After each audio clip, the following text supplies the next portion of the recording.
apakah mungkin di tahun depan tidak ada ujian IPS topik ya? Dengan adanya klarifikasi dari Bapak Karding atau Bapak Menteri, banyak sekali teman-teman yang menanyakan terkait tahun depan apakah tidak ada ujian. Nah, sebelum kita bahas terkait hal itu, kita dengarkan dulu. Sebenarnya ada banyak teman-teman yang sudah memberikan informasi ataupun komentar di akun sosial medianya Kemenaker ya, bukan, maksudnya KP2MI, maksud saya ya. Di KP2MI banyak sekali teman-teman yang berkomentar terkait Bapak Karding itu seperti ini, lebih bagus Bapak Benny, dan banyak sekali teman-teman juga yang kecewa dengan pergantian kepala KP2MI ataupun BP2MI yang dulu. Yang dulunya sudah dibawa Bapak Benny sehingga memberikan banyak kemudahan terkait MCU dan paspor berkode, tidak ada berkode, dan ada juga teman-teman ini prosesnya sedikit mudah, transparan, namun sekarang sudah berbalik dengan keadaan yang kemarin. Jadi teman-teman ini secara serentak kaget, saya rasa seperti itu ya, kaget. Jadi kita dengarkan untuk klarifikasinya. Sebenarnya saya sedikit juga tidak setuju dengan apa yang sudah dikatakan Bapak Menteri kemarin terkait P2P akan lebih di-upgrade dibandingkan J2G. Dan klarifikasinya sedikit kurang memuaskan juga bagi saya ya. Bagi saya pribadi kurang memuaskan. Nanti kita simak. Namun sebelum itu, Assalamualaikum warahmatullahi wabarakatuh. Selamat malam teman semuanya. Kali ini saya akan bahas lagi terkait masih apa ya, pro dan kontranya antara P2P dengan J2G, dan juga pro dan kontra terkait Bapak Karding saat ini. Ya, Karding ataupun Kadir ya. Lebih enak mana sih disebut Abdul atau Kadir atau Karding? Kalau aku enak disebut Pak Kadir ya. Pak Kadir. Oke, kita sebut aja Pak Kadir ya. Oke, baik, kita dengarkan klarifikasi dari Pak Kadir terkait videonya kemarin ya. Oke, di sini. Saya dihajar oleh teman-teman PMI Korea. Dihajar teman-teman PMI Korea. Karena salah paham atau pahamnya salah terhadap statement-statement saya, karena dipotong-potong di TikTok tuh. Dong gitu ya. Dipotong-potong. Saya sebenarnya ngomong Ya. Korea itu biasa-biasa saja. Korea biasa-biasa saja. Kerjasamanya. Mohon maaf ini saya cerita sedikit. Yang J2G ini ada yang namanya roster. Roster yang dibahas roster ya. Anak-anak yang sudah tes bahasa, sudah lulus bahasa Korea, tapi Ya. masih belum terserap. Belum terserap. Ya, roster. Jumlahnya sekarang hampir 13.000. 13.600 Pak. Tidak Ya. terserap. Oke, terus. Dan negara, kami, Iya. kementerian, nggak bisa nahan supaya mereka daftar terus. Nggak bisa. Nah, Karena ini. perjanjiannya yang begitu. Ini tidak bisa nahan daftar terus. Nah, di sini bisa kita simpulkan dari kata-kata tidak bisa nahan daftar terus. Apakah di tahun depan ini tidak ada J2G ataupun tidak ada ujian IPS topik? Ini bisa di garis bawahi teman-teman. Tidak bisa daftar terus ya. Ini nggak bisa karena perjanjiannya begitu ya. Perjanjiannya begitu. Makanya saya agak ini protes itu. Ini apa? Perjanjian apa? Nggak apple to apple nih. Protesnya ke Kan siapa? daftar, bayar anak-anak ini daftar $28. $8 masuk ke negara, $20 diambil oleh lembaga itu. Lembaganya mungkin HRD ya dimasuk Terus, ini ya. sekarang sudah 12.000 hampir 13.000. Ini kalau diteruskan Januari ini akan menjadi 21.000, Pak. 21.000 itu memang sudah fakta. Karena apa? Di tahun ini masih 13.600 dan belum selesai semua. Di teman-teman yang ujian tahun 2024 ini belum selesai semua Pak ya. Kalau selesai semuanya maka akan 21.000. Itu memang benar, faktanya memang benar kalau sudah di-approve semuanya. Nah, kapan di-approve-nya? Tunggu BP2MI untuk memberikan koreksi ya, dikoreksi datanya, sehingga datanya sudah dikoreksi baru di-approve.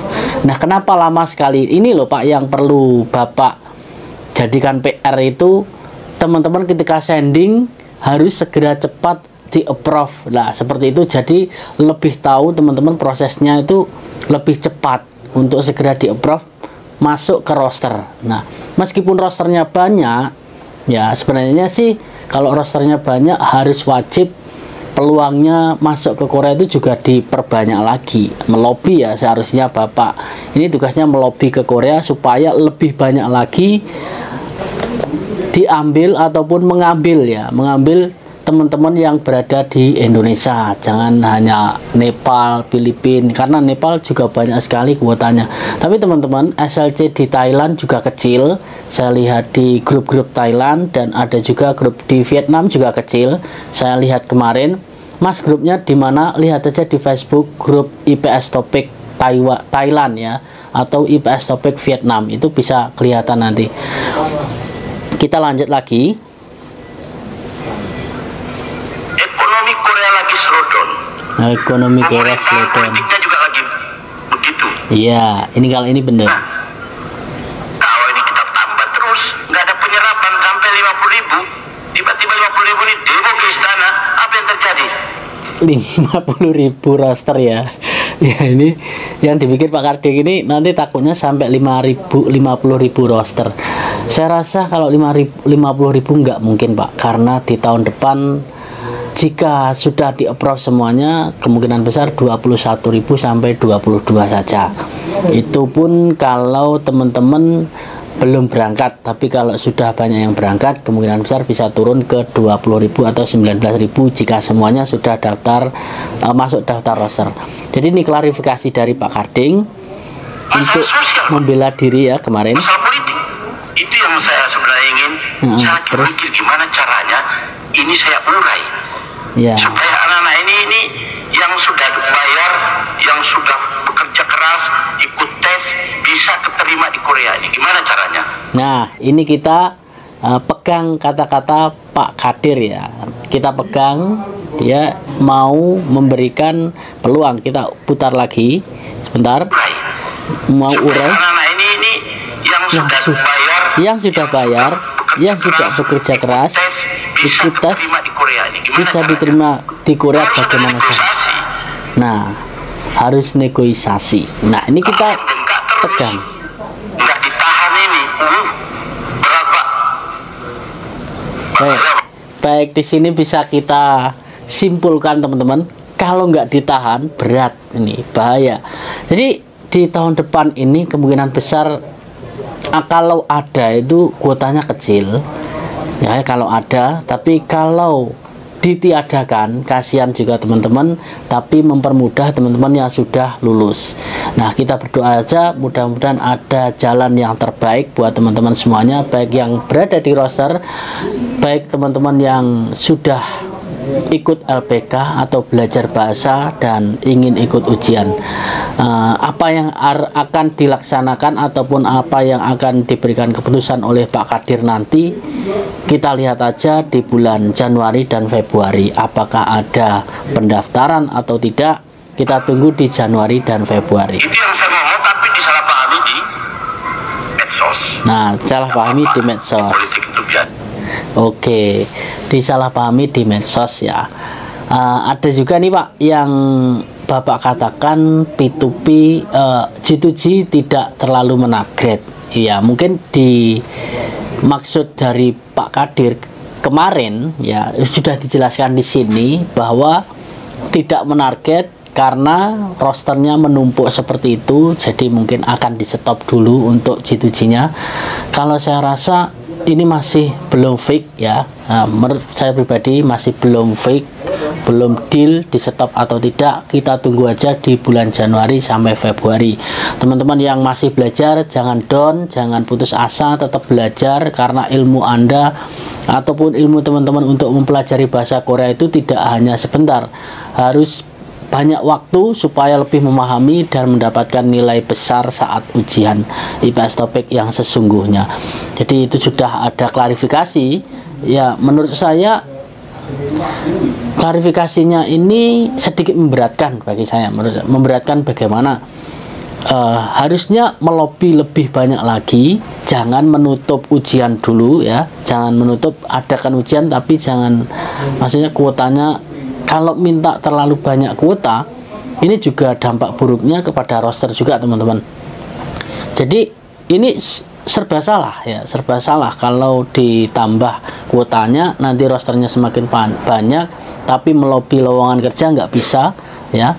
Yang PR dari BP2M ini sebenarnya melobi supaya SLC-nya diperbanyak untuk Indonesia, dan juga melobi kuotanya juga diperbanyak untuk Indonesia juga. Jadi supaya teman-teman, karena teman-teman ini peminatnya semakin banyak di Indonesia dan semakin meningkat setiap tahunnya dari 16.000, 25.000, 33.000, sekarang 62.000, dan apakah mungkin di tahun 2025 ada pesertanya hingga 100.000? Kita lihat nanti diagramnya di tahun 2024 ini. Saya yakin di tahun 2025 nanti jika ada ujian pasti akan meningkat jika kuotanya bagus. Tapi kalau jika kuotanya seperti tahun 2018, saya yakin pesertanya akan menurun drastis. Karena apa? Di tahun 2018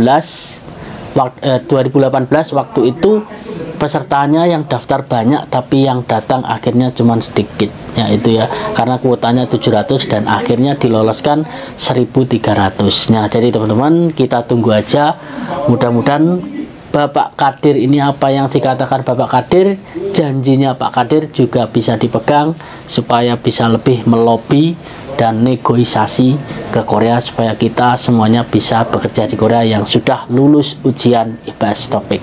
Tadi sudah dikatakan ya, yang sudah lulus ujian bisa bekerja di Korea. Kita pegang janjinya Pak Kadir. Semoga manfaat. Sampai ketemu lagi di video selanjutnya. Awali kesuksesanmu mulai dari sekarang. Assalamualaikum.